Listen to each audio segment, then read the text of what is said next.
திரு பாலச்சந்தர், நீங்க எப்படி பார்க்குறீங்க? ரெண்டு தரப்புல இருந்தும் ராகுல் காந்தி ஒரு கேள்வி எழுப்புகிறார். அதற்கு எதிர்வினையாக பாஜகவிலிருந்து கடுமையான விமர்சனம் வருது.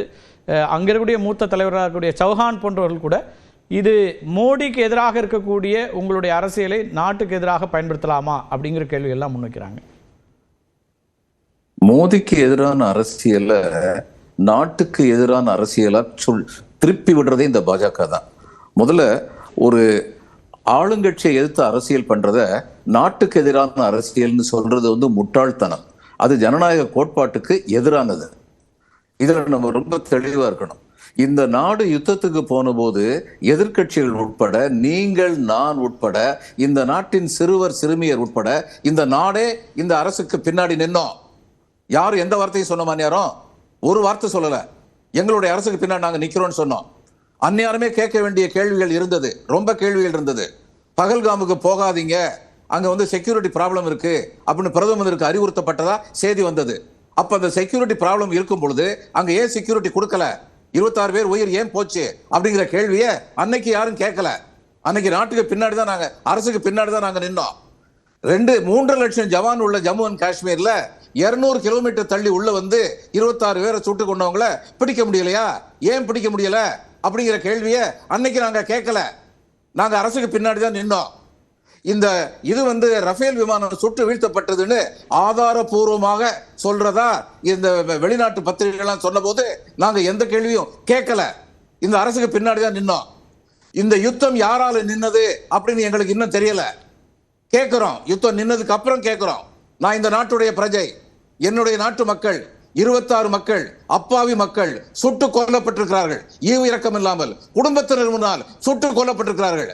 அதை பிடிக்கிறதுக்கு என்ன நடவடிக்கை எடுத்தீங்க அப்படின்னு கேட்கறது தப்பா? ரஃபேல் விமானத்தை அவசர அவசரமா வாங்கினீங்களே, அது அதன் மேல் ஏவப்படுகின்ற எந்த ஏவுகணையையும் எதிர்த்தடிக்கும் என்ற நம்பிக்கையில் வாங்கினீர்களே. அது 5th ஜெனரேஷன் வார்கிராஃப்ட். சைனீஸ் வார்கிராஃப்டும் 5th ஜெனரேஷன் வார்கிராஃப்ட். அது இதை விட எட்ஜ் ஜாஸ்தியா இருக்கா? மற்றவங்கள்லாம் சொல்றாங்களே share market is right indicator அப்படிங்கிறது உலகம் பூரா தெரியுமே. நாங்க ரஃபேல் வீழ்த்தப்பட்டதுன்னு சொல்றதையும் நம்பல, வீழ்த்தப்படவில்லைன்னு சொல்றதையும் நம்பல. நாங்க அரசாங்கத்தை தான் கேட்கிறோம் என்ன நடந்துச்சுன்னு சொல்லி. ஏன் பதில் சொல்ல மாட்டேங்கிறீங்க? ரெண்டு கேள்வி அவங்க கேட்கறாங்க சார். நீங்க உங்க கேள்விகள் அத்தனையும் நியாயமா இருக்கும், கேட்கறதுக்கு உரிமை இருக்கிறது. ஆனா அவர் என்ன சொல்றாருன்னா, ஒரு எதிர்க்கட்சி தலைவர் பொதுவெளியில கேட்கறதா அல்லது அதுக்கான ஃபோரம்ல ரைஸ் பண்றதா அப்படிங்கிற ஒரு கேள்வி வைக்கிறாரு. இன்னொன்னு என்ன இருக்குன்னா, அந்த பிசிக்கல் வார் முடிஞ்சிட்டாலும் இப்போ நரேட்டிவ் வார் நடந்துட்டு இருக்குன்னா அதுல இந்தியா ஒரு அப்பர் ஹேண்ட் எடுக்க வேண்டிய இடத்துல இருந்து அதுக்கு இங்கிருந்தே வரக்கூடிய குரல்கள் இந்தியாவை ஒரு இன்டர்நேஷனல் இதில் ஒரு சர்க்கிளுக்கு கொண்டு போயிடுமா அப்படிங்கிற ஒரு விஷயத்தையும் அவங்க முன்வைக்கிறாங்க. நரேட்டிவ்ஸ் இன்னைக்கு ரொம்ப முக்கியமாக இருக்கு. நெரேட்டிவ்ஸ் இன்னைக்கு முக்கியம்னு சொல்றீங்களே, இவர் ராகுல் காந்தி தனியா பிரதம மந்திரி பார்த்து கேட்கணும்னு சொல்றீங்களே, எந்த கேள்விக்கு இந்த பிரதம மந்திரி பதில் சொல்லியிருக்காரு? ஏன் இன்னொரு இதுக்கு சம்பந்தம் இல்லாத ஆனா நாட்டுக்கு தேவையான ஒன்று சொல்றேன். இதெல்லாம் கான்ஸ்டிடுவன்சி எல்லாம் ரீஆர்கனைஸ் பண்ணணும்னு சொன்ன போது எதிர்கட்சி தலைவர்கள், எதிர்கட்சி முதலமைச்சர்கள் இவங்கெல்லாம் சேர்ந்து நம்முடைய முதலமைச்சர் ஸ்டாலின் கூட இருந்து தீர்மானம் நிறைவேற்றினாங்களே, அது சம்பந்தம் உங்களை பார்க்கணும்னு சொன்னாரு. அதுக்கு பதில் சொல்லியிருக்காரு இந்த பிரதம மந்திரி? எங்களுக்கெல்லாம் இந்த மாதிரி இருக்கு, கருத்து இருக்கு அப்படின்னு சொன்னதுக்கு பதில் சொல்லியிருக்காரா? சினிமா நடிகை சந்திக்க போனான்னு சொல்லி அவர் பத்தி தப்பா சொன்னாங்க, அது தப்பு. ஏன்னா அந்த சினிமா நடிகை பொது வாழ்க்கையில நல்ல காரியம் பண்ணவங்க, அவங்கள பாக்குறதுல எந்த தவறும் கிடையாது, பிரதமர் பார்க்கறது இல்ல. ஆனா அதே சமயம் தமிழ்நாட்டு எம்பிக்கள் திரும்ப திரும்ப கேட்ட போது டைமே கொடுக்கலையே, ஞாபகத்தில் இல்லையா? அப்ப இவர் எப்படி நம்பி இவர்கிட்ட தனிப்பட்ட முறையில் மட்டும் போக முடியும்? பொதுவெளியில் தான் கேட்க வேண்டியிருக்கு. நம்ம இப்பதானே கேட்கிறோம், வார் முடிஞ்சதுக்கு அப்புறம் தானே கேட்கிறோம், என்ன நடந்ததுன்னு கேட்கிறோம். அங்க இருந்து ட்ரோன் 1 லட்சம் 2 லட்சம் ரூபாய் செலவு, அதை அனுப்பியிருக்காங்க. இங்க நீங்க அனுப்புற ஏவுகணைகள் பல கோடி ரூபாய் மதிப்புள்ள செலவு. அந்த ஏவுகணைக்கு ஆன்டி ட்ரோன் நம்ம அனுப்ப முடியலையா? அது ஏன் ப்ரொக்யூர் பண்ணல அப்படின்னு கேட்க மாட்டோமா? வார்னா அதுக்கு ஒரு காஸ்ட் உண்டு, அந்த காஸ்ட் கட்டிங் தேவை, அதையெல்லாம் பத்தி கேட்க மாட்டாங்களா? ஆனா எல்லா ஸ்ட்ராட்டஜிஸையும் வெளிப்படையா அறிவிக்க முடியுமா சார்? என்ன இதெல்லாம் பயன்படுத்தணும்? முப்படை தளபதிகள் ஒரு விஷயம் விளக்குறாங்க, S-400 என்ன மாதிரி பயன்பட்டது அல்லது வேற என்ன பயன்படுத்தணுன்ற வரைக்கும். ஆனா எல்லாவற்றையும் பொதுவெளியில வைக்க முடியுமா? அது நீங்க இப்ப பாகிஸ்தானுக்கும் இன்ஃபர்மேஷன் கொடுக்குற மாதிரியா இருக்காது? அடுத்தடுத்த கான்ஃபிளிக்ட் வரும்போது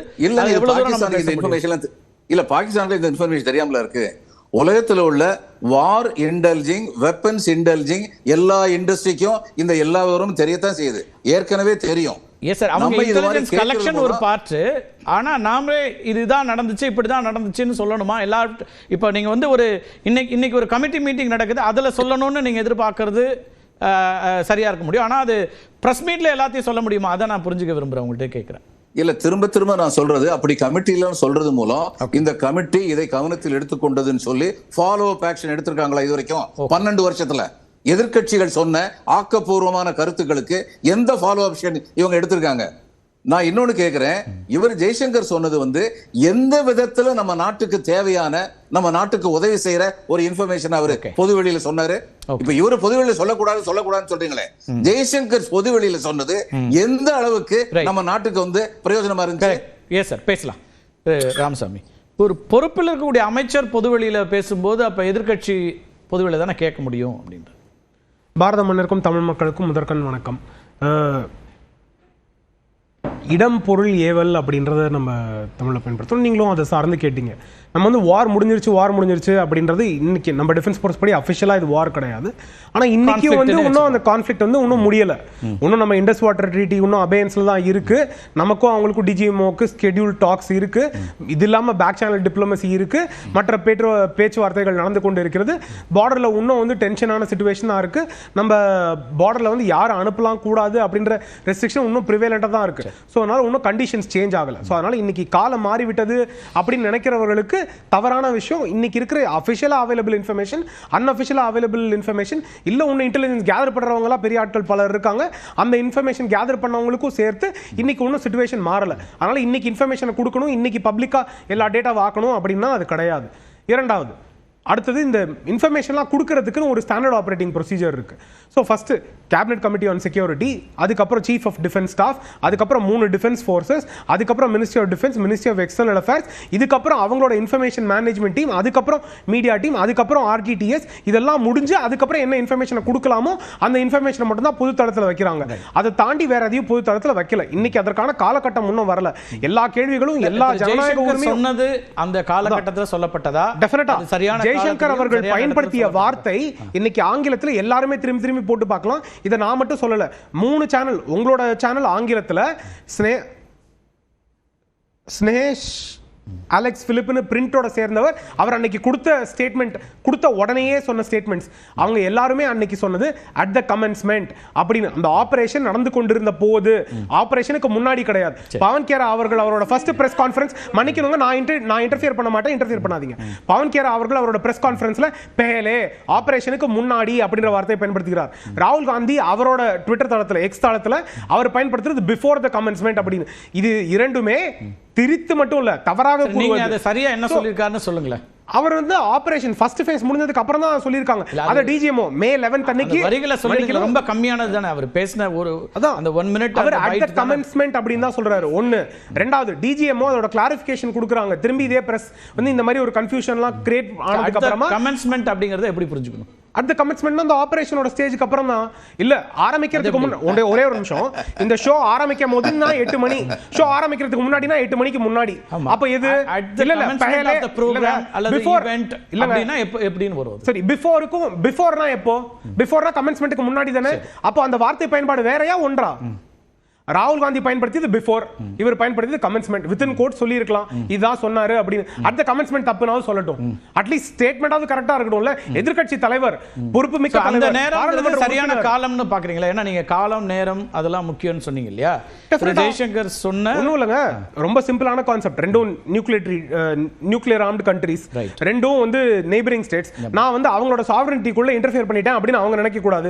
என்ன காரணத்துக்காக போறேன் அப்படின்றது அவங்க டிப்ளமேட்டிக்கலா அது சரி அப்படின்னு நினைச்சிருக்காங்க. அதற்காக அவர்கள் கூறியிருக்கிறார்கள். இது முதல் முறை கிடையாது, இதற்கு முன்னாடியே நடந்திருக்கு. ஒன்றும் இல்லை, 26/11 நடக்கும்போதே நம்ம வந்து அவங்களோட பேச்சுவார்த்தை நடத்திட்டு இருந்தோம். இன்னும் இங்க தீவிரவாதிகள் ஃபுல்லா அடக்கப்படலை. அதை வந்து யாரும் தவறுன்னு சொல்லல. அந்த டிப்ளமேட்டிக்